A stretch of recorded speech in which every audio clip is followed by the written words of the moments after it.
आमे अच्छु वर्तमान देवगढ़ मुख्य चिकित्सालय रे।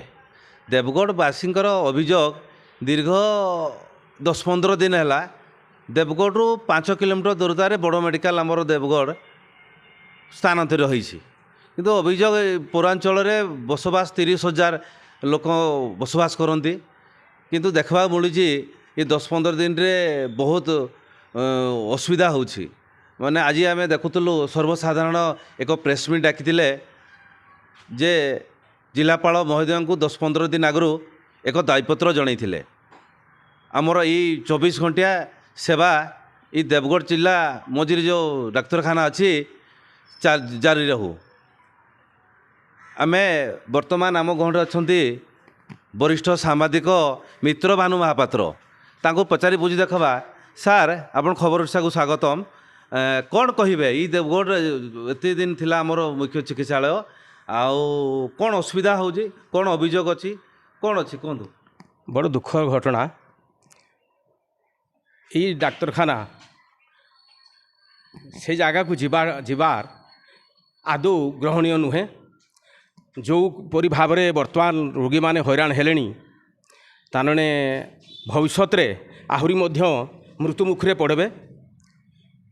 पूर्वतन जिलापाल पूर्वतन विधायक एवं पूर्वतन लोकसभा सदस्य ये माने 3 जन जाक मिसिकी प्रथम गणतांत्रिक आकार रे लोक मान मतामत को न निया जाइगिरी यही सब काम से करिछन जहाँकि सुंदर जो देवगढ़ भले आम ऐतिह्य परंपरा जगह ये सुंदर जंगल को ध्वंस करिछन एवं सुंदर पहाड़ थिला ताकू भी ध्वंस करिछन। से जगह को जिलापाल दत्पर ऑफिस एवं मेडिकल आहरी केते इंपोर्टाट ऑफिस देवगढ़ स्थानांतर करिछन जहाँकि अत्यंत दुर्भाग्यजनक।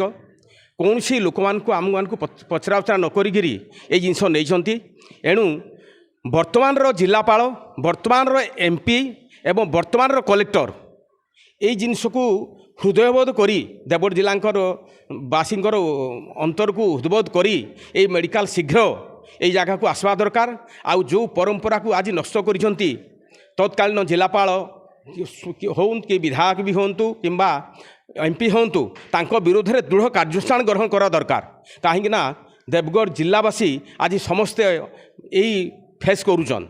आम देखुल आज्ञा जे 5-7 महला विशिष्ट कोठा निर्माण होती सुंदर मेडिकल होती मेडिकल कॉलेज भाई आम आपड़ भावुं मेडिकल फेरी आसब कौन कहे ना आगामी दिन में कौन पदक्षेप ने मेडिकल पूर्णांग भाव में आसब।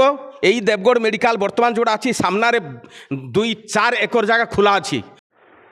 देवगढ़ मुख्य चिकित्सालय नूतन कोठा को स्थानांतरित होइछि।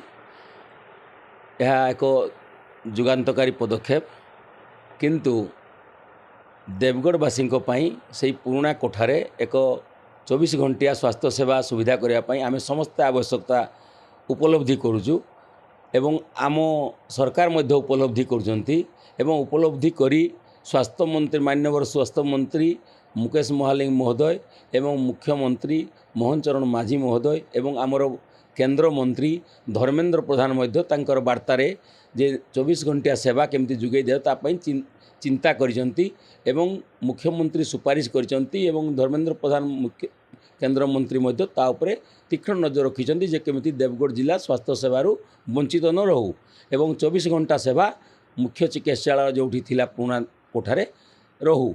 एवं आज जो कथा आसिला जे देवगढ़ जिला को संपूर्ण भाव में बंद करवा देवगढ़ जिला बंद है आज देवगढ़ सहर बंद होइछि जेहेतु लोकंकर गोटे भावापूर्ण विषय अच्छी तेणु साधारण जनता अनुभव कले जे आम बंद कले किछि पाइबू किंतु बंद करिवार कौन से आवश्यकता नथिला। मु कहवा हिसाब रे जेहेतु गत काली आम समस्ते जो अर्णव पंडा जन समाजसेवी एवं देवगढ़ एकता युव मंचर जन सदस्य हिसाब रे आसीथिले तांकू आम पाछटी नहीं मान्यवर स्वास्थ्य मंत्री पाखरे देखा करेथिलु एवं तांकर दाबी को उत्थापन कला परे से तांकर सहमति देवा सहित मुख्यमंत्री जो सुपारिश अच्छी शीघ्र करने ताकू मध्य माने तांकू देखा जाइथिला एवं तापरे परे आमर पूर्वतन विधायक सुभाष चंद्र पाणिग्राही मध्य से सदस्य को नहीं मुख्यमंत्री पाखरे पहुँचेवा सहित तांकू तांकर दाबी उत्थापन करने विषय सहयोग करथिले एवं मुख्यमंत्री मध्य तांकर प्रतिश्रुति देइथिले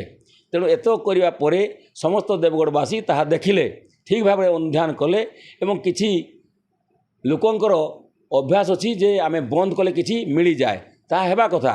କିନ୍ତୁ ଆଜିର ପରିପ୍ରେକ୍ଷୀରେ ମୋ ମତରେ ବନ୍ଦ କରିବାର କୌଣସି ଆବଶ୍ୟକତା ନଥିଲା, ଯେହେତୁ ସରକାର ତାଙ୍କର ପ୍ରତିଶ୍ରୁତି ପୂରଣ କରିବା ପାଇଁ ତାଙ୍କର ପ୍ରତିଶ୍ରୁତି ଦେଇଛନ୍ତି ଏବଂ ମାନ୍ୟବର ଜିଲ୍ଲାପାଳ ମଧ୍ୟ ସେ ବିଷୟରେ କେତେ ଡାକ୍ତର ଆମର ଜିଲ୍ଲାରେ ଦରକାର, ଆମ ଡାକ୍ତରଖାନାରେ କେତେ ଡାକ୍ତର ଆବଶ୍ୟକତା ଅଛି ତାର ଲିଷ୍ଟ ଏବଂ ତାର ଚିଠି ଏବଂ 24 ଘଣ୍ଟିଆ ସେବା ପାଇଁ ଚିଠି ମଧ୍ୟ ଦେଇଛନ୍ତି।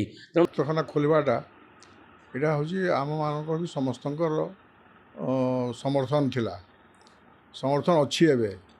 କିନ୍ତୁ ଯେଉଁଭଳି ଭାବରେ ବର୍ତ୍ତମାନ କେନ୍ଦ୍ରମନ୍ତ୍ରୀ ଧର୍ମେନ୍ଦ୍ର ପ୍ରଧାନ ରାଜ୍ୟ ସରକାର ସାଙ୍ଗରେ ହସ୍ତକ୍ଷେପ କରି କଥାବାର୍ତ୍ତା କଲା ପରେ କିଛି ଗୋଟେ ସମାଧାନକୁ ଆସିଛି।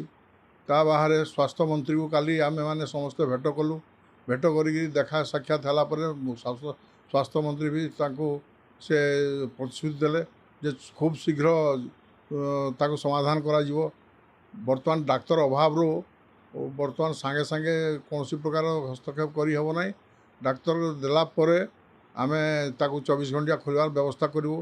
ତାପରେ ଆମେ ମୁଖ୍ୟମନ୍ତ୍ରୀକି ଯାଇଥିଲୁ, ମୁଖ୍ୟମନ୍ତ୍ରୀକୁ ସେ ଅବର୍ଣ୍ଣ ପଣ୍ଡାକୁ ନେଇକରି ବି ସାକ୍ଷାତ ହେଲା। ସେ ମଧ୍ୟ ମୁଖ୍ୟମନ୍ତ୍ରୀ ବି କହିଲେ ଯଥାଶୀଘ୍ର କରାଯିବ, କିନ୍ତୁ ଡାକ୍ତର ଅଭାବ ଅଛି, ଡାକ୍ତର ପଦବୀ ବହୁତ ଶୀଘ୍ର ଆମେ ପୂରଣ କରୁଛୁ। ପୂରଣ ହେଲା ପରେ ଆମେ ସୁନିଶ୍ଚିତ ଭାବରେ 24 ଘଣ୍ଟିଆ ପୁରୁଣା ହସ୍ପିଟାଲର ସେବା ବ୍ୟବସ୍ଥା କରିବୁ। ଦେବଗଡ଼ରୁ ଦେବାନନ୍ଦ ନାୟକଙ୍କ ରିପୋର୍ଟ, ଖବର ଓଡ଼ିଶା।